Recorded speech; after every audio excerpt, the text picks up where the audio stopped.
E vamos para a saideira. Essa aqui tem outra coisa que me surpreendeu. Eu estava fazendo, de repente falei, nossa, faz tempo que eu não via isso. Vamos ver, ó.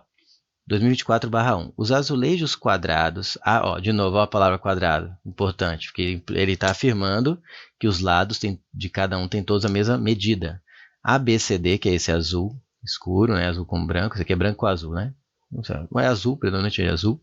Esse aqui com amarelo é azul, né? É DEFG. E F, H e J foram dispostos em um mostruário, conforme ilustrado na imagem. Nesse arranjo, os vértices B, C, E, H e I são colineares, que estão todos numa mesma linha, que é o piso aqui onde estão apoiados os azulejos. As medidas das áreas revestidas pelos azulejos A, B, C, D, D, E, F, G e F, H e J em centímetros quadrados são respectivamente 93. Achei um jeito antes disso aqui ficar. Eu vou colocar assim, 93, 157. Aí se eu usar uma cor mais clara, será que destaca mais? Deixa eu testar. Vou fazer esse verde aqui. Não. Última tentativa, esse amarelo. Ainda não ficou. Destacou, mas não compensa. Se eu fizer assim, essas coisas aqui não me ajudaram, né? 93. Esse aqui, 150. Vou jogar para cima que eu vou trabalhar mais aqui embaixo. E X. Então a área desse aqui é X. Respectivamente. Então eu coloquei respectivamente. ABCD, DFG é 157, FH já é X. O lado em centímetros, então o lado em centímetros do azulejo de menor área, que provavelmente é esse, mas a gente não pode afirmar com certeza porque está fora de escala, mas tudo indica que é esse, e vai acabar sendo mesmo. Mas eu quero sempre tome cuidado, né, para não ir no olhômetro. Ele quer o lado do azulejo de menor área. Agora, olha que interessante. Graças às questões anteriores dessa mesma aula, eu comecei a ficar observando esses triângulos que formam no vão entre as figuras, porque o Erg fez isso 2, 3 vezes nessa aula. Ou seja, é uma coisa repetitiva.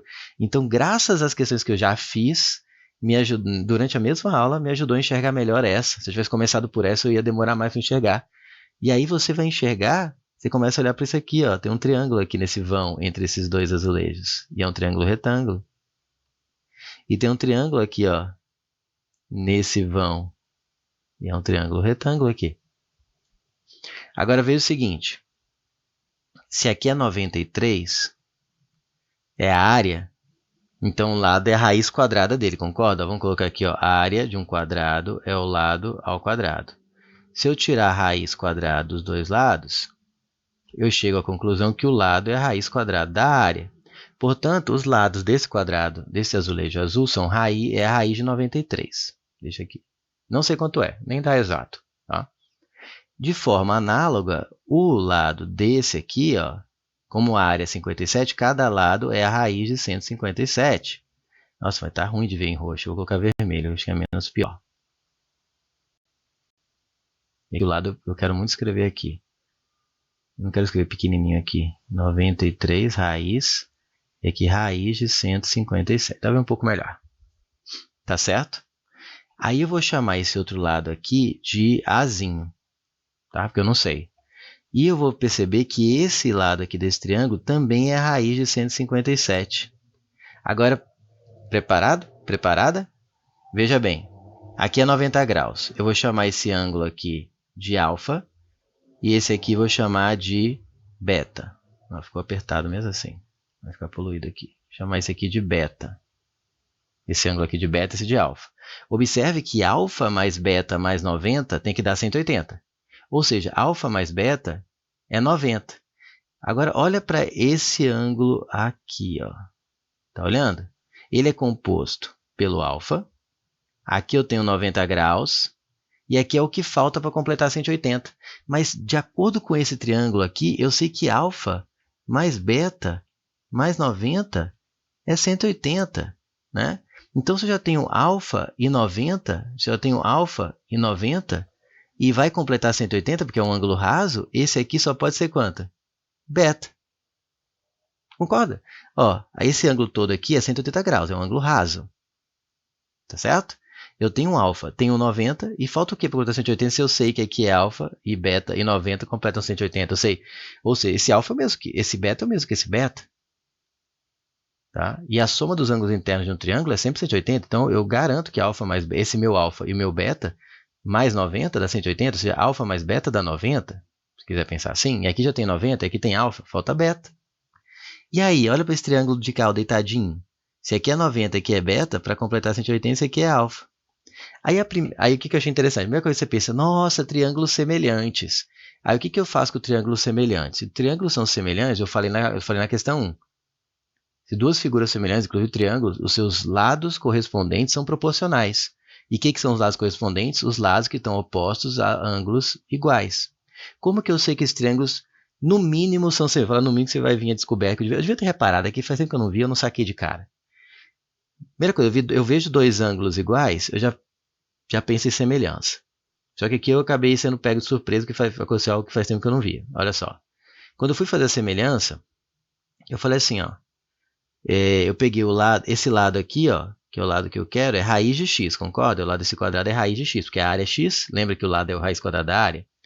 Então eu fiz assim, eu quero saber esse raiz de x, é o lado, vou chamar de raiz de x, vou chamar de L, chamar de Lzinho, porque é o que ele quer, é o lado do azulejo menor, né? Se por acaso der uma coisa muito grande, eu volto a repensar, mas tudo indica que ele é o menor.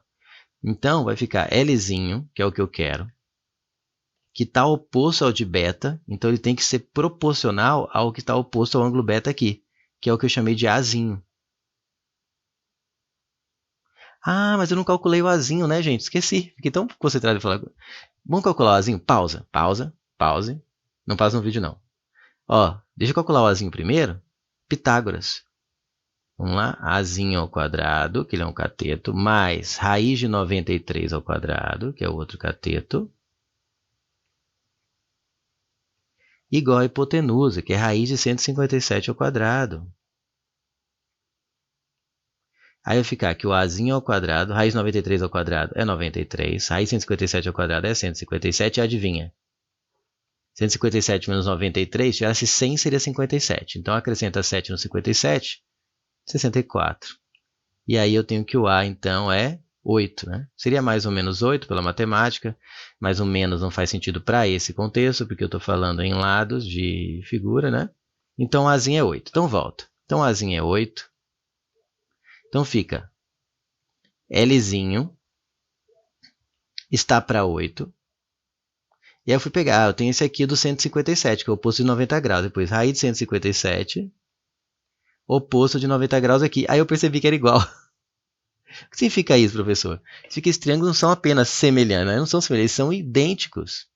Quando eu tenho dois ângulos e um lado, dois ângulos congruentes, e tem um lado igual, significa que como os lados têm que ser proporcionais, significa que os outros também vão ser iguais aos seus lados respectivos. Portanto, o triângulo é idêntico. Esse triângulo aqui é exatamente esse aqui, escorregando. Ó. Se eu pegar esse triângulo, que é esse aqui em pé, e deitar ele, assim, fazer esse vértice aqui vir escorregando pelo chão, ó. Pega esse vértice aqui, ó, e esse vértice aqui, e traz ele até bater nesse azulejo aqui. Puf, bateu aqui. Faz girando ele assim, ó. Aí esse aqui vem parar aqui, né? Você meio que veio girando assim, puf, e esse lado cai aqui. Esse triângulo de cá é exatamente o mesmo que esse, só está rotacionado. Eu não tinha visto. Eu vi a semelhança, aí quando eu vi que eram os lados proporcionais, os lados correspondentes de mesmo tamanho, aí eu percebi que os triângulos são idênticos. Portanto, esse lado aqui tem o mesmo comprimento que esse, que é o que você chegaria aqui, ó, fazendo pela regra de semelhança, também daria. Passo 8, aqui dá 1, passo 8 multiplicando, o L, que é o que eu quero, dá 8. Esse comprimento é exatamente o mesmo que esse, porque é o triângulo que rotacionou para lá. Mas para eu perceber isso, eu tive que fazer a semelhança. Eu não posso afirmar só de olhômetro. Eu podia ter olhado que esse lado era igual a esse. Então encaixava. Mas eu acho que a maneira mais fácil, entre aspas, né, de o caminho que você pode levar, porque às vezes você não vai saber se é congruente ou não só de bater o olho, é você vendo e procurando a semelhança. E aí quando você vir que ele é semelhante e os lados proporcionais são iguais, então é porque eles não são só semelhantes, são congruentes, semelhantes de proporção 1. Ou seja, são idênticos, são congruentes. Tá? Legal, né? Vem essa surpresa aí no final. Então, o que eu quero é o lado, que é 8.